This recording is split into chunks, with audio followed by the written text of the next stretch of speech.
আমাদের চট্টগ্রামের আরেক কৃতি সন্তান স্বরাষ্ট্রমন্ত্রী। আজকে আমাদের চট্টগ্রামে একটা কথা এসেছে, ওদের ফতোয়ার জন্য আর মাদ্রাসায় যেতে হবে না। তো আমি জিজ্ঞাসা করলাম কেন? ওদের ফতোয়া তো আপনাদের এই পার্লামেন্টে দেওয়া হয়। ফতোয়া কিরকম? ফখরুল ইসলাম মাননীয় মন্ত্রী, উনি যেমন ইসলাম নয়, জামাত ইসলামীও ইসলাম নয়। মানে স্পিকার, জামাত ইসলামীকে জানতে হলে 100 বছরের ইতিহাস জানতে হবে। জামাত ইসলামী কি ইসলামী দল না অন্য কিছু, সেটার ফতোয়া দেওয়ার দরকার নাই। তাই আমাদের চট্টগ্রামে এখন বলতেছে হাল জবানার মুফতি তিনি, আর একটা বললাম না, আলিফ বাতা জানেন না। মানে স্পিকার, আমরা ফতোয়ার জন্য আর হাটহাজারে যাব না, ফতোয়ার জন্য পটিয়াও যাব না, ফতোয়ার জন্য লালবাগেও যাব না। আমাদের এই মহান পার্লামেন্টে জামাত ইসলামীকে ইসলামী দল নয় বলে যিনি বলেন, তার কাছ থেকেই আমরা ফতোয়া নেব।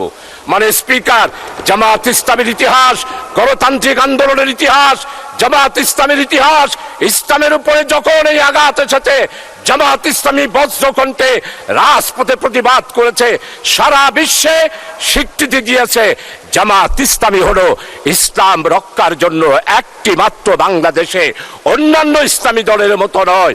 জামাত ইসলামী গণতান্ত্রিক, নিয়মতান্ত্রিক, মানুষের অধিকার প্রতিষ্ঠার জন্য, ওয়েলফেয়ার স্টেট কায়েম করার জন্যই জামাত ইসলামী।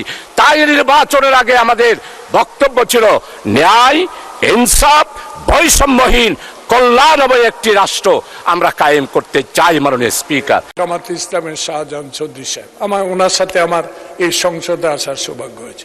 উনিও কয়েকবার এই পার্লামেন্টে এই বাজেট উত্থাপন করা দেখেছেন, শুনেছেন। উনি একটু আগে স্বরাষ্ট্রমন্ত্রী মহোদয়কে বলেছেন ইসলাম নিয়ে কথা বলা তো দরকার নাই। মিলন একটু আগে যে কথাটা বলেছে, সে কথা দিয়ে আমি যেতে চাই না, তর্ক উত্থাপন করে সংসদকে উত্তপ্ত করতে চাই না। শুধু একটা বলতে চাই, নিজের কথা নিজেরাই বিচার করেন, আপনারা 71 সালে কোথায় ছিলেন, নিজেরাই বিচার করেন, আমাদের বলার দরকার নেই। আমাদের বিরোধী দল সমালোচনা করে, অবশ্যই সে সমালোচনার উত্তর আমরা দেব। আজকে সব ক্ষেত্রে আপনার সমালোচনা শুরু করেছেন। এই সমালোচনাগুলো জাতি গঠনে আপনারা আমাদেরকে সহযোগিতা করেন, আমরা আপনাকে সহযোগিতা করব। এই পারে আপনারা একদিন আসবেন, ও পারেও আমরা আরেকদিন যাব, এটাই তো গণতন্ত্রের নিয়ম। কিন্তু সে গণতান্ত্রিক ভাবে সমালোচনা যদি করেন, আজকে একটু আগে আমার ভাই জামাত ইসলামের শাহজাহান চৌধুরী সাহেব, ওনার সাথে আমার এই সংসদে আসার সৌভাগ্য হয়েছে। উনিও কয়েকবার এই পার্লামেন্টে এই বাজেট উত্থাপন করা দেখেছেন, শুনেছেন। উনি একটু আগে স্বরাষ্ট্রমন্ত্রী মহোদয়কে বলেছেন ইসলাম নিয়ে কথা বলা তো দরকার নাই। মিলন একটু আগে যে কথাটা বলেছে, সে কথা দিয়ে আমি যেতে চাই না, তর্ক উত্থাপন করে সংসদকে উত্তপ্ত করতে চাই না। শুধু একটা বলতে চাই, নিজের কথা নিজেরাই বিচার করেন, আপনারা 71 সালে কোথায় ছিলেন, নিজেরাই বিচার করেন, আমাদের বলার দরকার নেই। আপনি একটু তাকান মিরপুরের শহীদ বুদ্ধিজীবী কবরস্থানের দিকে। সে স্বাধীনতার একদিন আগে কারা সংগঠিত করেছে হত্যাকাণ্ড, কারা বুদ্ধি শূন্য করতে চেয়েছিল বাংলাদেশকে, এই বিষয়টা একটু নজরে নিয়ে আসেন। আপনি একটু দেখেন, আমরা যখন শহীদ প্রেসিডেন্ট জিয়াউর কণ্ঠে রেডিওতে যুদ্ধের আহ্বান শুনেছি, ঘোষণা শুনেছি, আমরা তখন এই দলও ছিল না, এই দলের সদস্যও ছিলাম না। আমরা সেদিন বিশ্ববিদ্যালয় থেকে বেরিয়ে সেদিন স্বাধীনতা যুদ্ধে অংশগ্রহণ করেছি। আজকে আপনাদের দলে অনেক মুক্তিযোদ্ধা আছে, কয়েকজন মুক্তিযোদ্ধা বক্তব্য দিয়েছেন, সেখানে তো আপনি মুক্তিযোদ্ধাদের ভাতা বাড়াবার জন্য কথাটা বলেন। ভাতা শহীদ যারা আজকে আমাদের জুলাই বিপ্লবে শহীদ হয়েছে, যারা আহত হয়েছে, তা তো অবশ্যই আমরা স্মরণ করব, কিন্তু 71কে ভোলা যাবে না।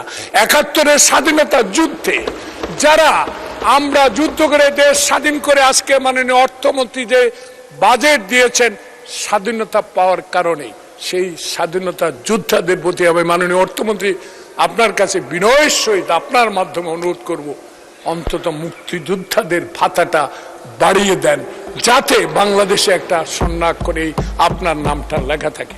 আসুন, বাংলাদেশে যে ইতিহাস, সেই ইতিহাস আলোচনা করে এই সংসদকে আগে বলেছি উত্তপ্ত করা যাবে না। তাই আমি অনুরোধ জানাবো, আসুন শহীদ প্রেসিডেন্ট জিয়াউর রহমান যে আদর্শ নিয়ে দেশ গড়ার সুযোগ করে দিয়েছেন এদেশে।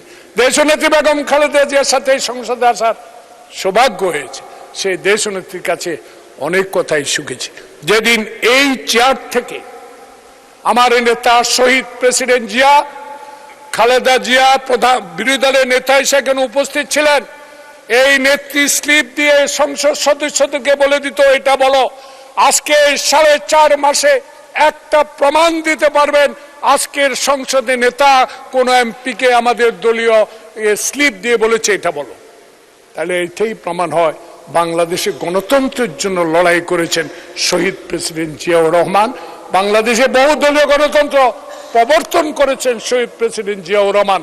সেই গণতন্ত্রকে নস্যাৎ করে দিয়েছে এই পাশে বসা যারা 16 বছর দেশকে শাসন করেছে, নিষ্পেষিত করেছে, যারা আত্মহত্যা দিয়েছে, যারা এই 17 বছরে অনেক ঘুমিয়েছে। ইলিয়াসের স্ত্রী আজকে এই সংসদে বসা, উনি বলেছে যে আমার স্বামীকে ফেরত।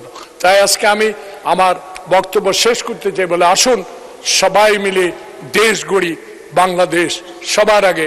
আপনাকে অনেক অনেক ধন্যবাদ। আসসালামু আলাইকুম। আমি প্রথমেই বলতে চাই আমাদের লিডার, আমাদের প্রধানমন্ত্রী, উনি যে এখন মালয়েশিয়া এবং চায়না থেকে আসলেন, বিশেষ করে চায়নার কথা বলছি আমি, his China visit by all standard is a high voltage visit.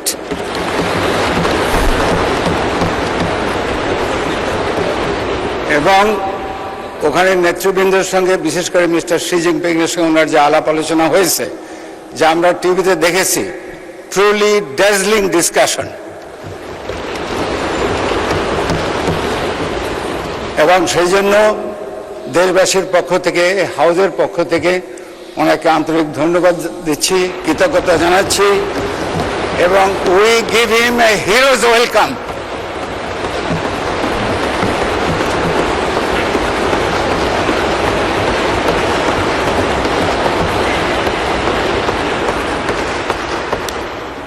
এদেশের জনগণের মধ্যে যারা সবচেয়ে বেশি খুশি হয়েছে তার মধ্যে আমি একজন। মাননীয় স্পিকার, আমি চায়নাতে গিয়েছিলাম প্রথমবার আমার জীবনে 1966-এ, আর বর্তমানে চায়না বাংলাদেশ ফ্রেন্ডশিপ অ্যাসোসিয়েশনের আমি president. I am very very proud of this visit. মাননীয় স্পিকার, আমি স্মরণ করতে চাই মহান স্বাধীনতার ঘোষক, বহুদলীয় গণতন্ত্রের প্রবক্তা শহীদ প্রেসিডেন্ট জিয়াউর রহমান এবং গণতন্ত্রের মা তথা আপসী নেত্রী ম্যাডাম খালেদা জিয়া, ওনাদের বিদেহী আত্মার মাগফিরাত কামনা করছি। আমি মাগফিরাত কামনা করছি 71-এর শহীদ মুক্তিযোদ্ধাদের জন্য এবং 24-এর জুলাই যোদ্ধাদের জন্য। আর যারা এখন হসপিটালে অসুস্থ আছেন, মৃত্যুর সঙ্গে পাঞ্জা লড়ছেন, আমি তাদের সুস্থতা কামনা করছি।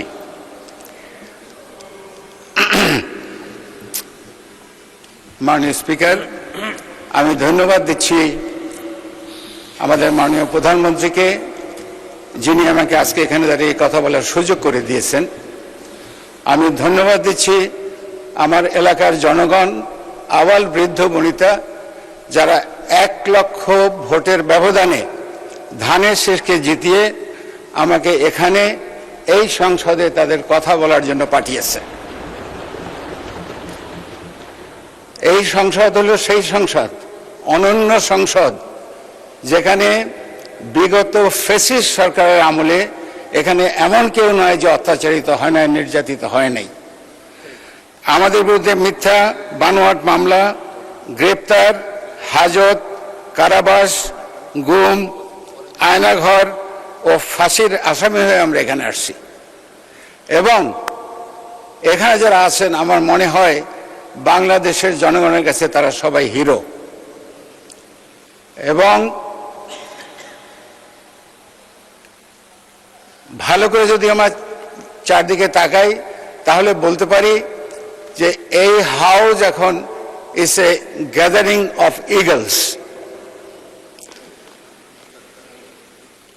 Eagle. এবং এই দেশ বাংলাদেশ যাতে ট্রুলি বলা যায় the center of gravity of South Asia. মাননীয় স্পিকার, এই সরকারের বয়স রাফলি 4 মাস। এই 4 মাসে যে কথা বলে নখের কালি শুকায় নাই, নখের কালি শুকানোর আগেই এই সরকার কাবিখা, কাবিটা, টিআর, ভিজিএফ এর বরাদ্দ দিয়েছেন। মসজিদ, মন্দির, গির্জা, প্যাগোডার জন্য অর্থ, ইমাম, মুয়াজ্জিম, ঠাকুর, পাদ্রী, ভান্তের জন্য ভাতা, বয়স্ক ভাতা, বিধবা ভাতা, মাতৃকালীন ভাতা, প্রতিবন্ধী ভাতা, তারপরে ফ্যামিলি কার্ড, হেলথ কার্ড, কৃষি কার্ড, কৃষি ঋণ মওকুফ, সারি, টিউবওয়েল, যা গত ৫-৫০ বছরে কোনো সরকার দেয় নাই অথবা দিতে পারে নাই। মাননীয় স্পিকার, আমি ধন্যবাদ দিচ্ছি আমাদের ব্রিলিয়ান্ট ফাইন্যান্স মিনিস্টারকে, জনাব অরুণ খসরু মাহমুদ চৌধুরীকে, যিনি আমাদের প্রধানমন্ত্রীর প্রত্যক্ষ তত্ত্বাবধানে বিগত ফ্যাসিস্ট সরকার দ্বারা টোটালি ডিস্ট্রয়েড এবং বিধ্বস্ত অর্থনীতির উপর দাঁড় করিয়েছেন এই 234 পৃষ্ঠার 9,38,000 কোটি টাকার দুঃসাহসী গগনস্পর্শী বাজেট। আপনাকে ধন্যবাদ। এই সময়ের মধ্যে রাশিয়া ইউক্রেনের যুদ্ধ চলছিল, আমেরিকা, ইসরায়েল, ইরান, মধ্যপ্রাচ্যে যুদ্ধ চলছিল। এই ধ্বংসলীলা চলা সত্ত্বেও এই সময়োপযোগী, যুগান্তকারী, দুঃসাহসিক বাজেট প্রদান করার জন্য অর্থমন্ত্রীকে স্যালুট। মাননীয় স্পিকার, এই বাজেট শিশু বান্ধব budget. I am running short of time, আমাকে কাট ডাউন করতে হবে, আমি এলাকার কথা বলতে হবে। মাননীয় স্পিকার, দক্ষিণ অঞ্চল, বিশেষ করে পটুখালী অনুন্নত এলাকা, এবং শহীদ প্রেসিডেন্ট জিয়াউর রহমান এই এলাকার উন্নয়নের জন্য সেই পটুখালী ডিস্ট্রিক্টে তার নিজের জেলা উনি ডিক্লেয়ার করেছিলেন। এবং তারপরে ম্যাডাম খালেদা জিয়া যখন ক্ষমতায় ছিলেন তখন বাংলাদেশের 64টা জেলায় অনেক জেলায় উনি যেতে পারেননি, কিন্তু পটুখালীতে উনি তিনবার গিয়েছিলেন এবং পটুখালীর উন্নয়নের জন্য উনি কখনো কোনো বাজেটে না বলেন নাই। আমরা অত্যন্ত কৃতজ্ঞ। যাই হোক, উন্নয়নের জন্য যে কথাগুলো আমি বলবো, সময় খুব কম, সেজন্য আমি একটু তাড়াতাড়ি পড়ে যাচ্ছি।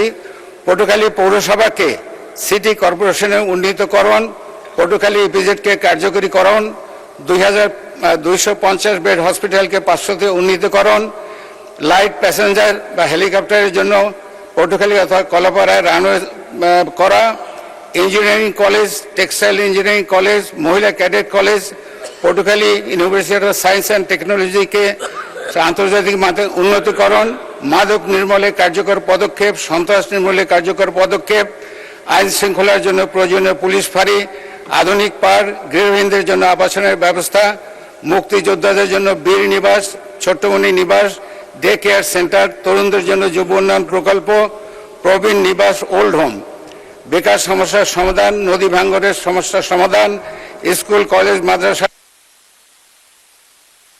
ধন্যবাদ মাননীয় সদস্য।